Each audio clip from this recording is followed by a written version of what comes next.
නෑ මට කොහොමවත් අදාළ නැති එකෙක් නේ මේ මම ඒකට විරුද්ධයි. අපේ ළමයි එහෙම නෑ.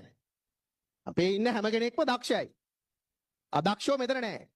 කාටවත් එකෙක්ටවත් ඇඟිල්ල දික් කරලා තෝ අදක්ෂයෙක් කියලා කියන්න බෑ. එහෙම බෑ. අදිමානසිකත්වය තියෙන උන් එහෙම කියනකොට එහෙම බෑ අපේ උන්ට එහෙම කියන්න එකෙක්ටවත්. අපේ උන් ඔක්කොම දක්ෂෝ. අර්ථ ගැති මම වෛද්‍ය විද්‍යාව අනුව මම දන්නේ ඒ වගේ හරි වැරද්ද මොනවද කියලා. එහෙම දැනගන්න තරම් අපි ලොකු පොරවල් නෙමෙයිනේ. හරිද? මේ නමුත් අපි විභාගේ පාස් වුණා. right? අපි විභාගේ පොච්චයිම මොරටුවට ගියා. එතන පොරවල් නෙමෙයි. වැඩ කරන්න. තාත් පන්තිල මම නොකර දෙයක් තමයි තව කෙනෙක්ට මොනවත් වචක් කියන්නේ නැහැ මම මෙතේ කාලේ මේ අවුරුදු 12ටම නැහැ. හැබැයි ඔයාලා වෙනුවෙන් කතා කරන ලාලා හින්දා තමයි මම මෙහෙම කියන්නේ. ඒ වැඩේ වැරදි. ඒකින්දයි මම එහෙම කිව්වේ. දකින්න නැති හැමෝම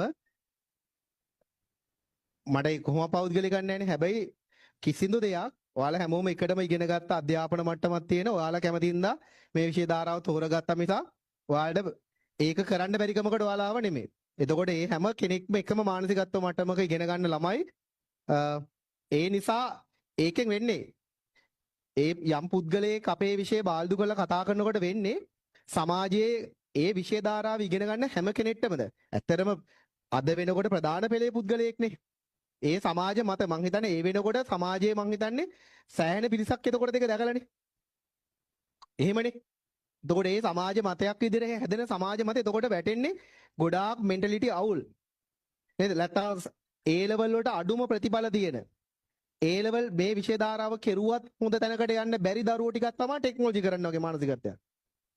එහෙම එකක් නැහැනේ දරුවෝ. කවුරුත් මෙතන එහෙම නැහැනේ. තමන්ගේ කැමැත්ත. තමන්ට හිතනවා මේක මට පහසු වෙයි. මට මේ වැඩේ ගොඩ දා ගන්න පුළුවන්. එතකොට අන්න ඒක මත තමයි මම එහෙම පොඩ්ඩක් මේ විදිහට මං ආයේ ගැන පන්ති මේව කරන්නේ නැහැ. නමුත් අපි දැනගන්න ඕන තමන්ගේ දෙයකට මොනවා හරි දෙයක් කියන එක තමන්ට වේදනාවක් දැනෙන්න ඕන. මම ඊයේ උදේ තමයි මම දැක්කේ මම එස්සැනීම මම රියැක්ෂන්ස් දැක්කුවා. මම සාමාන්‍යයෙන් ඔයාලා මගේ මේ අවුරුදු 12ටම සෝෂල් මීඩියා කියලා බලන මම කිසිදු ගුරුවරයෙක්ගේ වචනයක්වත් ප්‍රකාශපත් කළා නැහැ. පන්තිකවත් කියලා නැහැ. ඔයාලා මේ ආපු අවුරුද්දම දන්නවා. හැබැයි මේ වගේ වෙලාවක මම දන්නේ අනිත් මිනිස්සු තමන් වෙනුවෙන් මේ වෙන මම නම් එහෙම නැහැ. මම එතනින් එහාට රියැක්ෂන්ස් මොකද්ද කියන එක මම නෙමෙයි මම කියන්න ඕන දේ මම කිව්වා. ඒත් ඔයාලා උනත් ඇත්තටම ඔයාලා ගුරුවරයෙක් විදියට එතකොට තාක්ෂණ වේදයේ විෂය ධාරා උගන්න ගුරුවරයෙක් විදියට අපේ ළමයි මෙන්ටැලිටි අවුල් ළමයිට නම් මම උගන්නන්නේ මමත් මෙන්ටැලිටි අවුල් එකක් වෙන්න එපා එතකොට.